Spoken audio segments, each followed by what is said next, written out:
അച്ഛന്റെ വിശ്വസ്തതയെ ഞാൻ ഇല്ലാതാക്കി. എന്റെ മോഹങ്ങളാ അച്ഛനെ തകർത്തത്. എന്റെ ആഗ്രഹങ്ങളാ എന്റെ അച്ഛനെ തകർത്ത് കളഞ്ഞത്. ഞാനൊരിക്കലും വല്യുവിനെ മോഹിക്കരുതായിരുന്നു. ഒരിക്കലും വല്യുവിന്റെ കഴുത്ത് താലികെട്ട് ഞാൻ സമ്മതിക്കരുതായിരുന്നു. അതുകൊണ്ട് മാത്രമാണ് അച്ഛന് പലരുടെയും മുന്നിൽ തല ഉരിക്കേണ്ടി വന്നത്. എന്റെ ഈ നശിച്ച ആഗ്രഹം കൊണ്ടാ അച്ഛൻ പലരുടെയും മുന്നിൽ നാണം കെട്ടത്.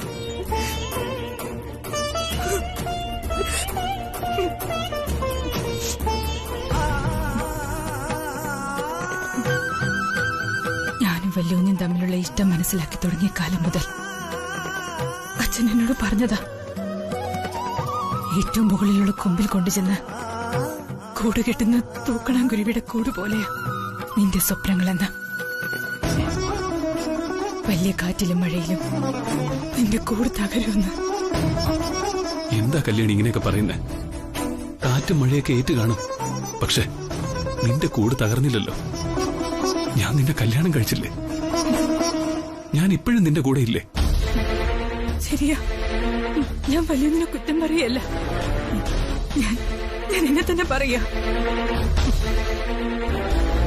അച്ഛൻ പറഞ്ഞത് ഞാൻ അനുസരിച്ചിരുന്നെങ്കിൽ എന്റെ അച്ഛന് റോഡിൽ കിടന്ന് മരിക്കേണ്ട ഗതികേട് വരുമായിരുന്നോ? ഞാൻ ശപിക്കപ്പെട്ടവളാ.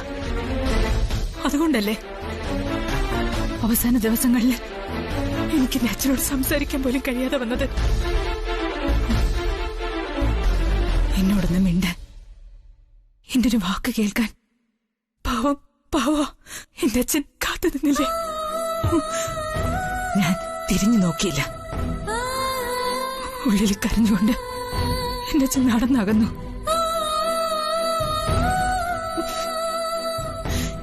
ഇനി എന്റെ അച്ഛനെ ഞാൻ എങ്ങനെ കാണും? കല്യാണി, ഞാനൊന്ന് ഒറ്റയ്ക്കിരുന്നോട്ടെ വല്യുവിനെ.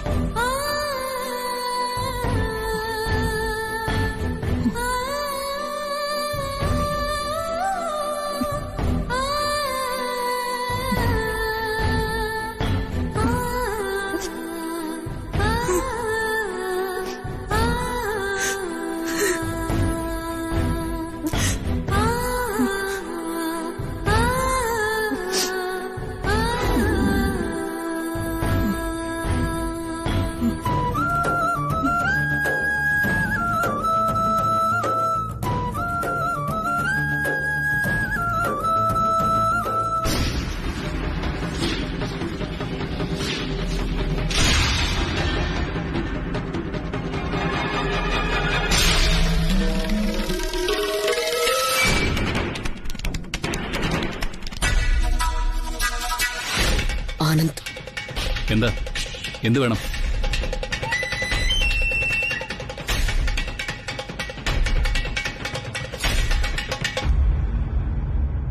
നിൽക്കണം.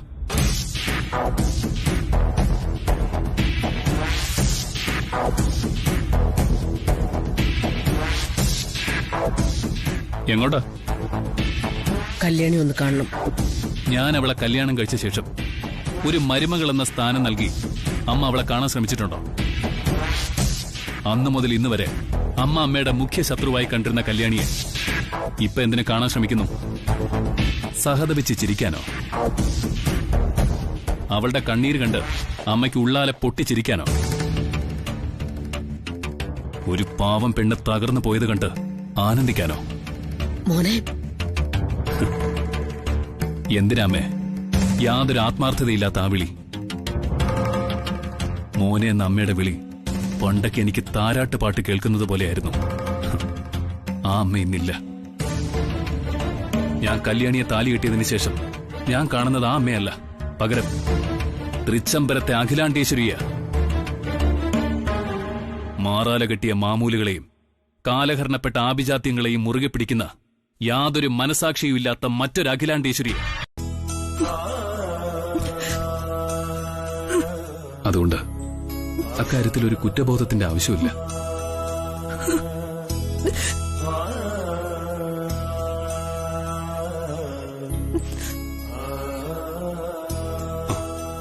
അനിയൻകുട്ട, നീ കഞ്ഞി കുടിച്ചില്ലേ? വേണ്ട വല്യുഞ്ഞെ, ചേച്ചി കുടിക്കാതെ എനിക്ക് കഞ്ഞി വേണ്ട. കല്യാണി, ദേ കണ്ടില്ലേ, നീ കഴിക്കാത്തോണ്ട് അനിയൻകുട്ടനും കഞ്ഞി കുടിച്ചിട്ടില്ല. ദേ, ദാസേട്ടൻ അനിയൻകുട്ടനെ നിന്നെ ഏൽപ്പിച്ചിട്ടാ പോയത്. അത് അവനെ ഇങ്ങനെ പട്ടിണിക്കിടാനാണോ? ദേ, അനിയൻകുട്ടനെ പട്ടിണിക്കിട്ട ദാസേട്ടന്റെ ആത്മാവ് പോലും സഹിക്കില്ല.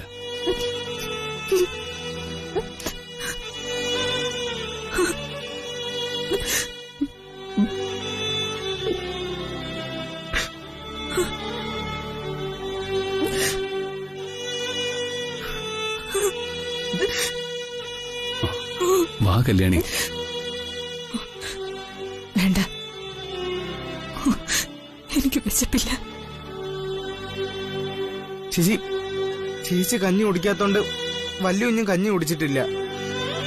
വാ ചേച്ചി, എനിക്ക് വിശക്കുന്നു. കല്യാണി, നീ സ്വയം പട്ടിണി കിടക്കുകയല്ല, മറ്റുള്ളവരെ പട്ടിണി കിടത്തുക ചെയ്യുന്നത്. നിന്റെ വയറ്റിൽ വളരുന്ന നമ്മുടെ കുഞ്ഞിനെ പോലും.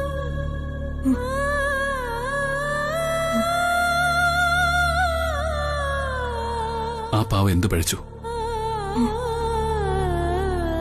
ഇനി അതിനെ വേണ്ടെന്നാണെങ്കിൽ ഇനി ഞാൻ നിർബന്ധിക്കില്ല.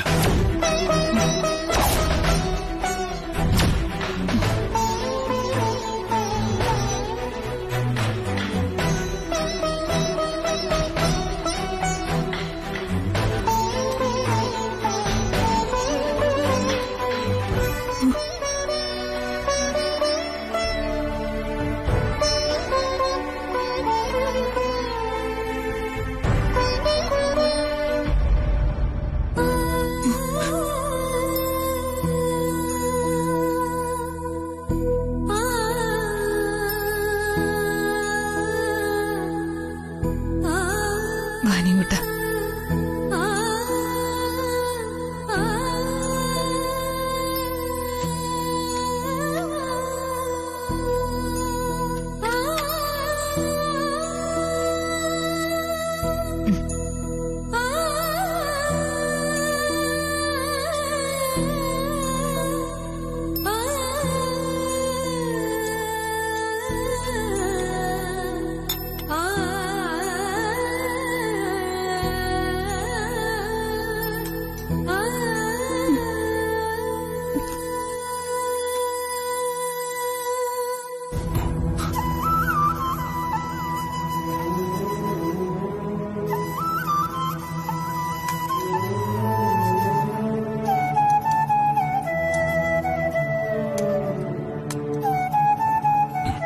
കഴിക്കേ.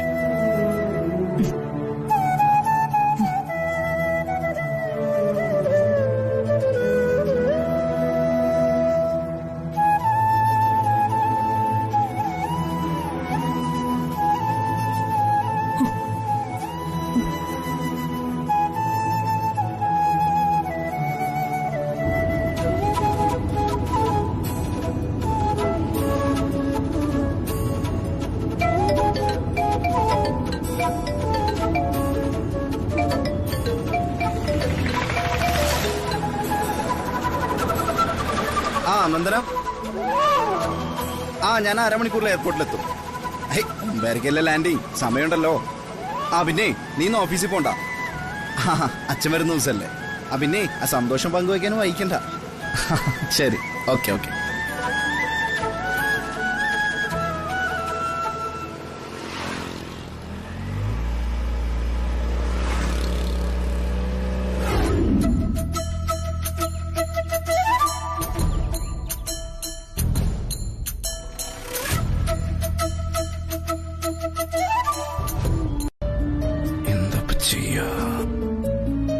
നന്ദനെ വിളിക്കാം.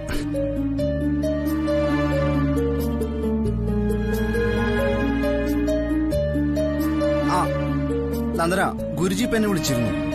അത്യാവശ്യമായിട്ട് എന്തോ കാണണമെന്ന് പറഞ്ഞു. അപ്പൊ നീ ഒരു കാര്യം ചെയ്യേ, നീ ആ ജോസേട്ടന്റെ വണ്ടിയിലെ എയർപോർട്ടിൽ നിന്ന് അച്ഛനൊന്ന് പിക്ക് ചെയ്യേ. ഞാനേ ആശ്രമത്തിലേക്ക് ഒന്ന് പോവാം. സീരിയസ് ആയിട്ടുള്ള എന്തോ മാറ്ററാന്ന് തോന്നുന്നു. ഓക്കെ,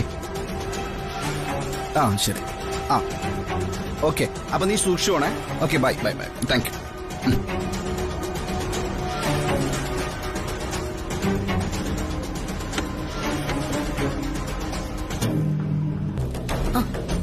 അങ്കിളിനെ കൂടെ വിളിക്കാം. ആ ശരി, കയറിക്കോളൂ.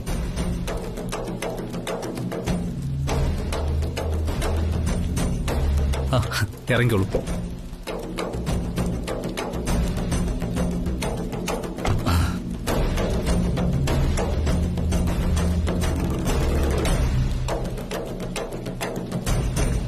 കാലം തെറ്റിയൊരു മഴ എന്താന്നറിയില്ല.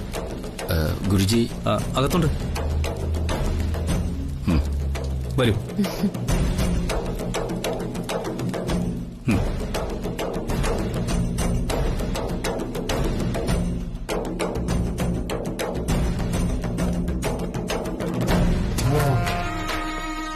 വന്നോളൂ. അച്ഛാ, എന്താ ഗുരുജി പ്രശ്നം? ഒന്നും അറിയില്ല. ഇന്നലെ രാത്രിയിൽ അഖില ഒരു ബാഗുമായി ആശ്രമത്തിൽ കയറി വന്നു. മനസ്സിന് നല്ല സുഖമില്ല, ആശ്രമത്തിൽ വിശ്രമിക്കണമെന്ന് പറഞ്ഞു. ശിഷ്യൻ മുറി ഒരുക്കി കൊടുത്തു. ഇന്നിപ്പോ രാവിലെ വിളിച്ചിട്ട് അഖില പുറത്തേക്ക് വരുന്നില്ല. എവിടെയാ ഉള്ളത്? ദാ ഈ മുറിയിലാണ്.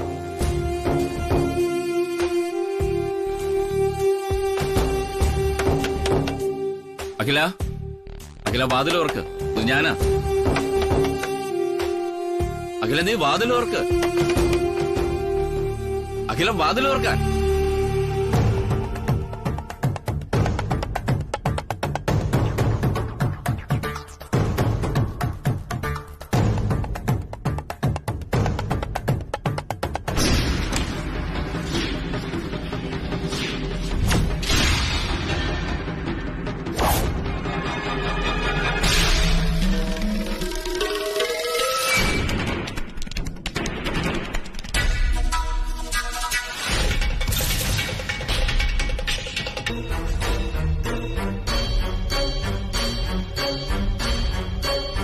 എല്ലാത്തിനും ഞാനാണ് കാരണക്കാരി.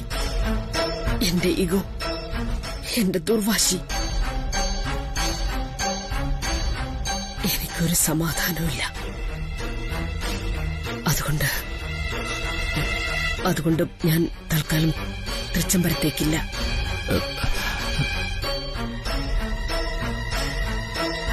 അഖില, എന്താ ഇത്? നീ ഞങ്ങളുടെ കൂടെ വാ.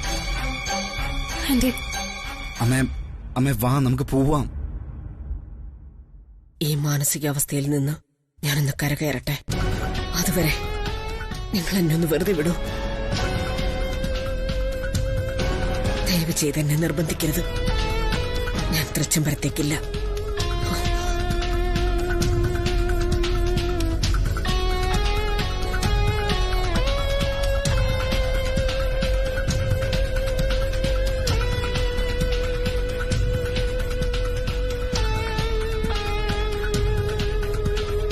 ആനന്ദ് അങ്ങനെയൊക്കെ പറഞ്ഞതിന്റെ വിഷമമാണ് അഖിലയ്ക്ക്.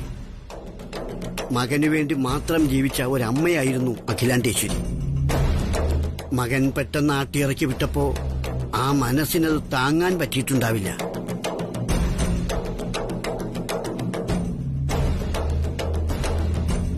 എന്തായാലും അത് മാറാൻ കുറച്ച് സമയമെടുക്കും. അതുവരെ നിർബന്ധിക്കണ്ട.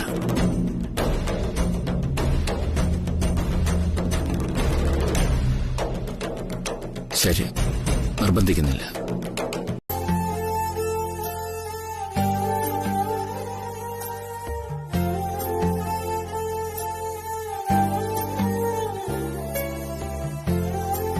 ആനന്ദ്, കല്യാണി എവിടെ?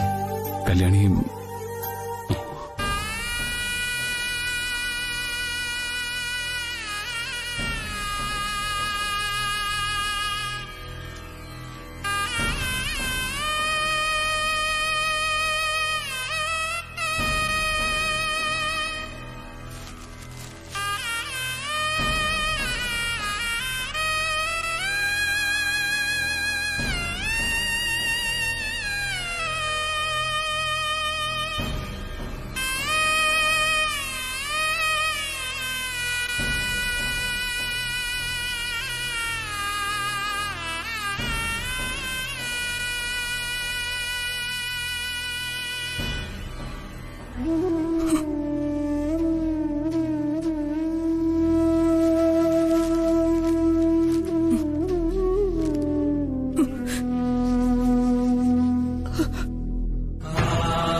മകൻ ഇഷ്ടപ്പെട്ട ഭക്ഷണവുമായി കയറി വന്ന് അത് കൊടുക്കാൻ കഴിയാതെ തകർന്ന മനസ്സുമായി ഇറങ്ങിപ്പോയ ആ അച്ഛന്റെ പേരിൽ നിനക്കൊരിക്കൽ കരയേണ്ടി വരും.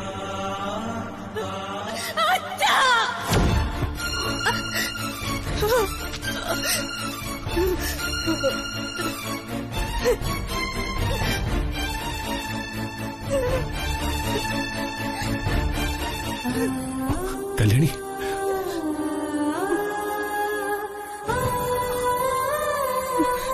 കല്യാണി, മോളെ, കല്യാണി, എന്താ ഇത്? മോളെ,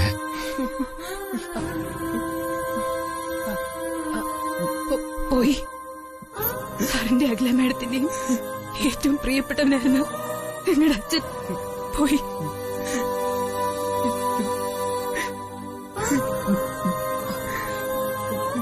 ഒന്നും പറയാതെ പോയി. ഒരക്ഷരം പറയാതെ പോയി. ഞങ്ങളോട് ആരോടും ഒന്നും പറഞ്ഞില്ല. അച്ഛാ, അങ്ങനെ 26 കൊല്ലം കൂടെ ഉണ്ടായിരുന്ന പ്രിയപ്പെട്ടവൻ രാത്രി പോലും പറയാതെ കടന്നുപോയി. സ്നേഹിക്കുന്നവർക്ക് സ്വന്തം ഹൃദയം പോലും പറിച്ചെടുത്ത് കൊടുക്കാൻ മടിക്കാത്ത പാവം മനുഷ്യൻ.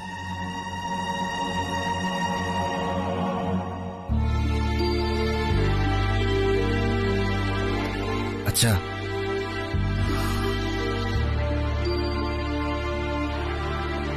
ജീവിതത്തിൽ ഒരിക്കൽ പോലും എനിക്ക് ദാസനോട് ഒരു കാര്യത്തിലും മുഷിയേണ്ടി വന്നിട്ടില്ല.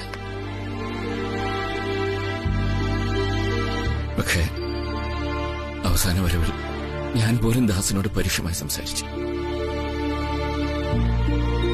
ഒന്ന് മാപ്പ് പറയണമെങ്കിൽ പോലും ഇപ്പൊ ദാസന്റെ മുന്നിലില്ല. അച്ഛാ, അച്ഛന്റെ മനസ്സ് നന്നായിട്ട് അറിയാവുന്ന ആളല്ലേ ദാസേട്ടൻ. ആ മനസ്സിനെന്നും അച്ഛനോട് ആദരവും സ്നേഹവും മാത്രമേ ഉണ്ടാവുള്ളൂ. ആത്മാവിനും. അതങ്ങനെ അരവത്ത് ചില ജന്മങ്ങൾ ഒന്നും നേടാനാവാതെ മറ്റുള്ളവരുടെ മനസ്സിൽ നഷ്ടങ്ങൾ തീർത്തുകൊണ്ട് ഒരു തീരാ നമ്പരം പോലെ കടന്നുപോകും.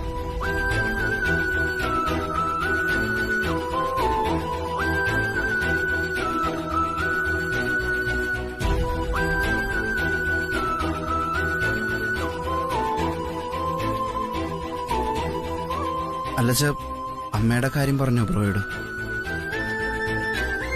ഇല്ല, അതിനുള്ള ഒരു സാഹചര്യമായിരുന്നില്ല അവിടെ. പാവം കല്യാണി, ആ കണ്ണീര് കണ്ടു നിൽക്കാൻ കഴിഞ്ഞില്ല എനിക്ക്. അല്ലച്ച, നമുക്ക് പോയാലോ? അഖില ആശ്രമത്തിൽ നിന്ന് തിരികെ വന്നില്ലല്ലേ? ഇല്ലച്ച, അതാ ഞാനോട് വണ്ടിയോട് വെയിറ്റ് ചെയ്യിപ്പിച്ച. നന്നായി. അവളില്ലാത്ത തൃച്ചമ്പരത്തേക്ക് ഏതായാലും ഞാനുമില്ല. ഞാൻ ആശ്രമത്തിലേക്ക് പോവുകയാണ്. നീ ഇവിടെ ഉണ്ടാവണം. ഞാൻ വിളിച്ചോളാം.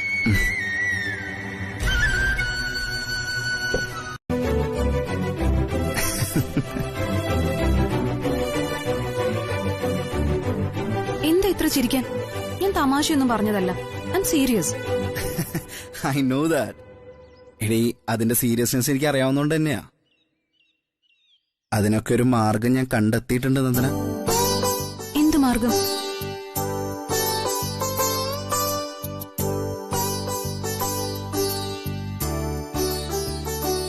ബ്രോയും കല്യാണി സമ്മതിപ്പിക്കാൻ ഞാനൊരാളെ അങ്ങോട്ട് അയച്ചിട്ടുണ്ട്.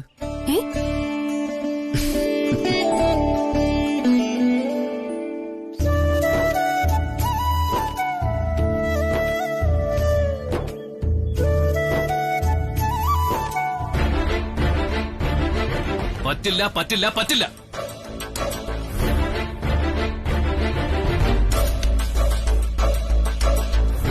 ഞാൻ അച്ഛനോട് ഇക്കാര്യം പറഞ്ഞു കഴിഞ്ഞാണല്ലോ. ഏതായാലും ഞങ്ങൾ എങ്ങോട്ടുമില്ല. എന്തുകൊണ്ട്? അതാ എനിക്കറിയാവുള്ളത്. നീ ഉദ്ദേശിക്കുന്ന പോലെ ദാസേട്ടന്റെ മരണത്തിന് കാരണം അഖിലാന്റിയൊന്നുമല്ല. ഒരർത്ഥത്തിൽ നീയാണ് ആനന്ദ അതിന് കാരണക്കാരൻ. നീ എന്താ നോക്കുന്നേ? നീ ഇങ്ങനെ കല്യാണി പ്രണയിക്കാൻ നടന്നില്ലായിരുന്നെങ്കിൽ ദാസേട്ടനും അഖിലാന്റിയുമായി വാക്ക് തർക്കം പോലും ഉണ്ടാവില്ലായിരുന്നു. എന്നും വിശ്വസ്തം തന്നെ ആയിരുന്നു ദാസേട്ടൻ. എന്നിട്ടിപ്പോ എല്ലാ കുറ്റം കൂടി അഖിലാന്റിയുടെ തല കെട്ടിവെക്കാൻ നോക്കുന്നത് ശരിയല്ല. ഓ, നീ അമ്മയുടെ വക്കാലത്ത് ഏറ്റെടുത്ത് വന്നിരിക്കുകയായിരിക്കും അല്ലേ? ഞാൻ ആരുടെയും വക്കാലത്തും പിടിച്ചോണ്ട് വന്നതൊന്നും അല്ല ആനന്ദ്. പിന്നെ എടാ, അമ്മയായ അഖിലാന്റി ഗോപുരമുകളിൽ നിന്ന് താഴേക്ക് ഇറങ്ങി വന്ന് കേണപേക്ഷിച്ചിട്ടും നീ വഴങ്ങുന്നില്ലെന്ന് വെച്ചാ കഷ്ടമാടാ. അതുകൊണ്ട് പറഞ്ഞു പോയതാ.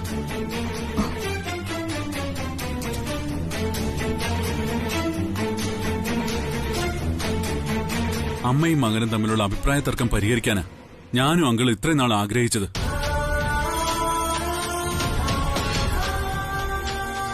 അഖിലാന്റിക്ക് മാറ്റം വന്നപ്പോ നീ അങ്ങ് കൊമ്പത്ത് കയറുന്നു. മാറ്റം മാറ്റം മാറ്റം. അച്ഛനും പറയുന്ന കേട്ടു, അമ്മ അങ്ങ് മാറിയെന്ന്. ഈ മാറ്റത്തിന് പിന്നിലുള്ള കാരണമാ എനിക്ക് മനസ്സിലാവാത്തത്. ആനന്ദ്, അഖിലാന്റിയെ മാറ്റി ചിന്തിപ്പിച്ചതിന്റെ പ്രധാന കാരണം ദാസേട്ടന്റെ മരണം തന്നെയാകാം. അല്ലെങ്കിൽ നിങ്ങൾക്കൊരു കുഞ്ഞു പിറക്കാൻ പോകുന്നു എന്ന സത്യം. എന്താ, ഇതിലേതെങ്കിലും ഒന്ന് പോരെ അഖിലാന്റിയുടെ മനസ്സ് മാറാൻ? ആട്ടിൻ തോലിട്ടൊരു ചെന്നായിയുടെ കഥ പഠിച്ചിട്ടുണ്ട് ആനന്ദ്. അതേടാ, പേടിയാ. പേടിയാ എനിക്ക്. ഇന്ന് ഞാൻ ഇവള് മാത്രമല്ല, നീ പറഞ്ഞില്ലേ ഇവളുടെ വയറ്റിൽ ഞങ്ങളുടെ കുഞ്ഞുകൂടിയുണ്ട്. ആ കുഞ്ഞ് സുരക്ഷിതമായിരിക്കോ എന്നെനിക്കൊരു ഭയം.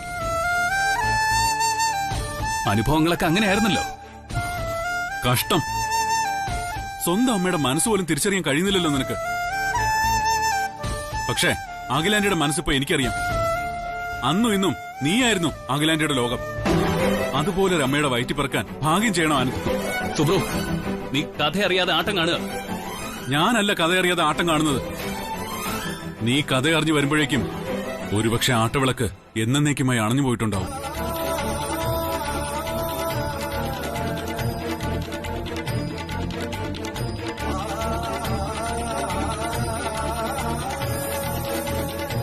നീ ഒന്നോർത്തോ, കല്യാണിയുമായി തൃച്ചംബരത്തേക്ക് ഇനി വരില്ല എന്ന് നീ പറഞ്ഞപ്പോ നിങ്ങൾക്ക് വേണ്ടി മറ്റൊരു വീട്ടിലേക്ക് താമസം മാറാൻ വരെ തയ്യാറായി നിൽക്കുക അഖിലാന്റി.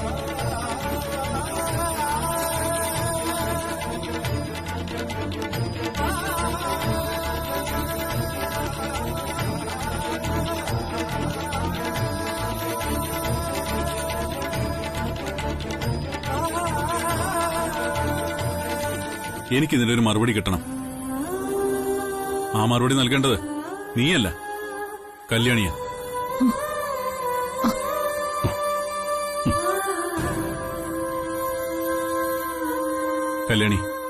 കല്യാണി പറയ്, അഖിലാന്റി വിളിച്ച സ്ഥലത്തേക്ക് പോകണ്ടെന്നാണോ കല്യാണിയുടെ അഭിപ്രായം? അത്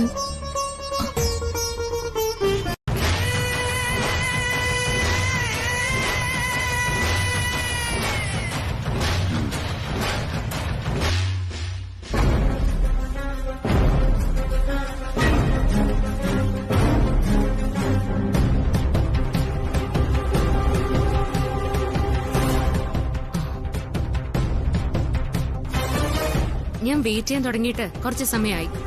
പറഞ്ഞ സമയം പാലിക്കുന്ന ആന്റിക്ക് ഇത് എന്ത് പറ്റി?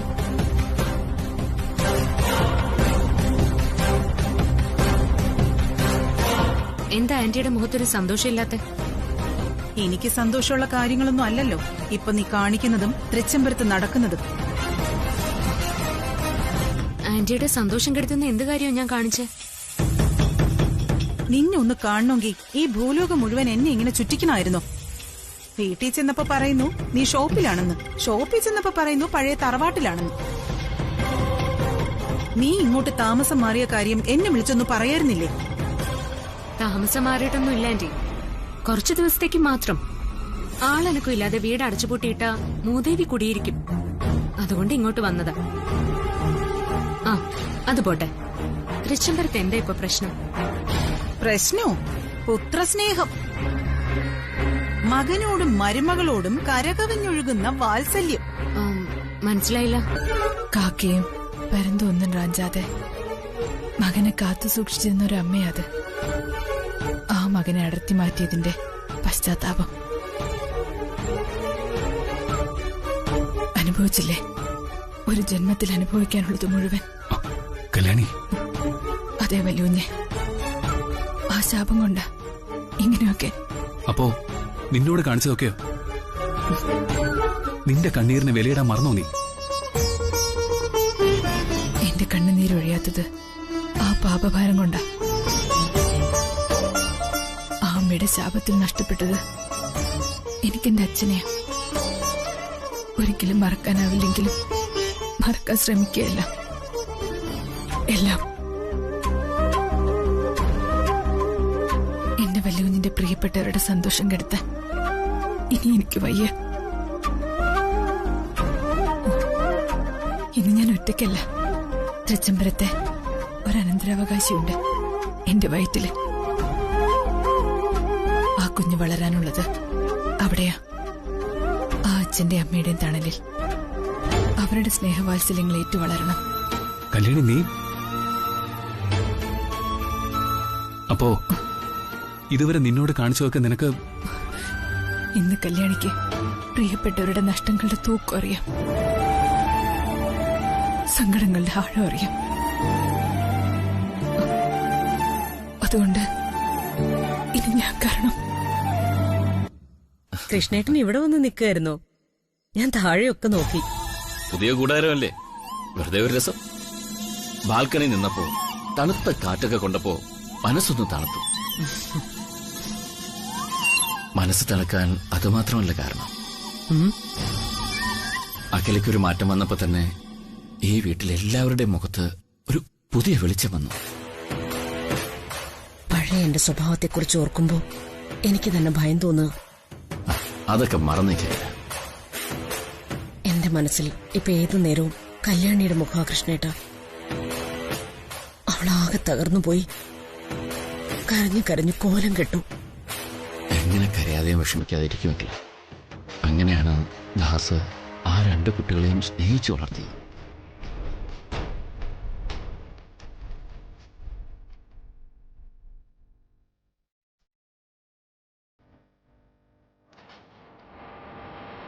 കല്യാണിയെ നമുക്ക് പഴയ കല്യാണിയാക്കി മാറ്റിയെടുക്കണം കൃഷ്ണേട്ട.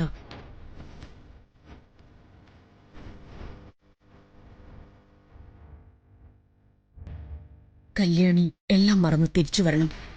അതിനവള് വീണ്ടും ആനന്ദ് ഗ്രൂപ്പ് ഓഫ് കമ്പനീസിന്റെ ബ്രാൻഡ് അംബാസിഡർ ആകണം. പഴയതെല്ലാം മറക്കാൻ അവൾക്ക് ചില ചുമതലകൾ കൂടി ഏൽപ്പിച്ചു കൊടുക്കുന്നത് നല്ലതായിരിക്കും. നമ്മുടെ ജീവിതത്തിലേക്ക് ആ പഴയ സന്തോഷകാലങ്ങളെല്ലാം തിരിച്ചു വരികയാ കൃഷ്ണേട്ട. വേഗം എഴുന്നേറ്റ് ഫ്രഷ് ആവ്, നമുക്ക് നടക്കാൻ പോണ്ടേ? ഇത്ര രാവിലെയോ? അതിരാവിലെയാണ് നടക്കണ്ടേ. അന്തരീക്ഷം നല്ല ഫ്രഷ് ആയിരിക്കും. വൈകുന്നേരത്തെ പോലെ പൊല്യൂഷനും ഉണ്ടാവില്ല.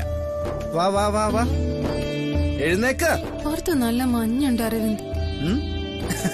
പുറത്ത് നല്ല മഞ്ഞുണ്ടായിട്ടല്ല, ഈ മഞ്ഞത്ത് മൂടിപ്പോച്ചു കിടക്കാനുള്ള കൊതി കൊണ്ടാണെന്ന് എനിക്കറിയാം. അതുകൊണ്ട് വെളച്ചിലൊന്നും വേണ്ട. എഴുന്നേക്ക് എഴുന്നേക്ക് എഴുന്നേക്ക്. എഴുന്നേറ്റ് എഴുന്നേറ്റ്. ആ, നമുക്ക് നടക്കാൻ പോവാം. എഴുന്നേക്ക്, നമുക്ക് പോവാം. വാ വാ, വേഗം എഴുന്നേറ്റ് നമുക്ക് പോവാം. എടീനി ഇങ്ങനെയുള്ള കാര്യങ്ങളൊക്കെ നോക്കണം, ആരോഗ്യം ശ്രദ്ധിക്കണ്ടേ? അപ്പൊ പിന്നെ സിസേറിയനൊന്നും വേണ്ടി വരില്ല. ഓ, ഒരു ഗൈനക്കോളജിസ്റ്റ്. എടി, ഞാൻ ഗൈനക്കോളജി ഒന്നല്ല പറഞ്ഞത്, പൊതുവായിട്ടുള്ളൊരു കാര്യ. അതുകൊണ്ട് ഡയലോഗ്സ് ഒന്നും അടിക്കണ്ട. വേഗം എഴുന്നേക്ക്. വാ വാ വാ വാ വാ. ദേ, ഇക്കാര്യത്തിൽ ഭർത്താവ് പറയുന്ന പോലെ അനുസരിച്ചേക്കണേ. അരവിന്ദ്, ഇന്ന് ഞാൻ വരുന്നില്ല. എന്തോ ഒരു അസ്വസ്ഥത. നാളെ മുതൽ ഉറപ്പായിട്ടും വരാം. Please please please. നാളെ മുതൽ വരുമല്ലോ? ഡെഫിനറ്റ്ലി. എന്നാ ഞാൻ പോയിട്ട് വരാം. കുറച്ചും കൂടി കിടക്കാം. പോട്ടെ.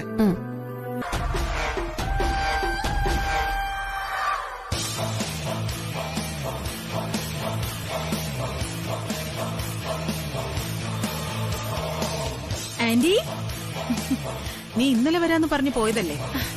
എന്റെ ആന്റി ഒന്നും പറയണ്ട. അമ്മയുടെ കാലിന് ഭയങ്കര ബലക്കുറവ്, നടക്കാനൊന്നും പറ്റില്ലെന്നേ. പിന്നെ പ്ലാസ്റ്റർ എടുത്തപ്പോഴേ കാല് ബ്രാക്കറ്റ് പോലെ ഇടത്തെ കാല്. ഇന്നലെ വീണ്ടും ഡോക്ടറെ കാണിച്ചു. ഒരാളുടെ സഹായവും ഫിസിയോതെറാപ്പിയും കഴിഞ്ഞാലേ കാല് നേരെ ആവുള്ളൂന്നാ ഡോക്ടർ പറയുന്നത്. അതിനെപ്പറ്റി ഒരാളെ ഇടപാട് ചെയ്തിട്ടാ ഞാൻ വരുന്നത്. അല്ല ആന്റി, ഇങ്ങോട്ട് താമസം മാറിയ വിവരമേ ആന്റിക്ക് എന്നോടെങ്കിലും ഒന്ന് പറയായിരുന്നു. അതിന് നിന്നെ വിളിച്ചാ കിട്ടണമല്ലോ. എപ്പ വിളിച്ചാലും ഔട്ട് ഓഫ് റേഞ്ച്. അതിന് ഞാൻ എന്ത് ചെയ്യാനാ? പിന്നെ ഏതായാലും ഈ വീട് തപ്പിപ്പിടിച്ചു വരാൻ ഞാൻ കുറെ പണി പെട്ടു. മറ്റുള്ള 6 വീട്ടിലും ഞാൻ പോയി. ഒടുവില ഞാൻ ഇങ്ങോട്ടൊന്ന് നോക്കാന്ന് കരുതിയത്. അല്ല, എന്തിനാ ഇങ്ങോട്ട് താമസം മാറിയത്? അതൊക്കെ പിന്നെ പറയാം. എനിക്കൊന്ന് അമ്പലം വരെ പോണം. നീ വരുന്നോ? അയ്യോ ഇല്ല, ഞാൻ കുളിച്ചില്ല. ആന്റി പോയിട്ട് വാ. അപ്പോഴേക്കും ഞാൻ ഈ വീടിന്റെ ഭൂമിശാസ്ത്രമൊക്കെ ഒന്ന് പഠിക്കട്ടെ.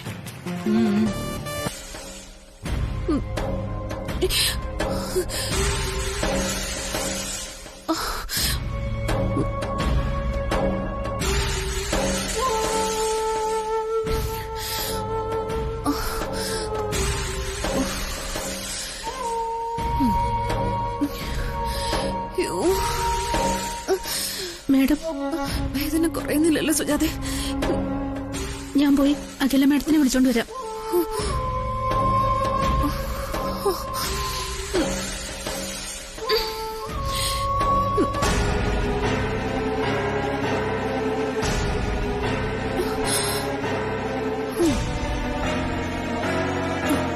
മേഡം, നന്ദന മേഡത്തിന് സുഖമില്ല. എന്റെ കുഞ്ഞിന് എന്ത് പറ്റി? കൃഷ്ണടാ, എന്റെ കുഞ്ഞ്.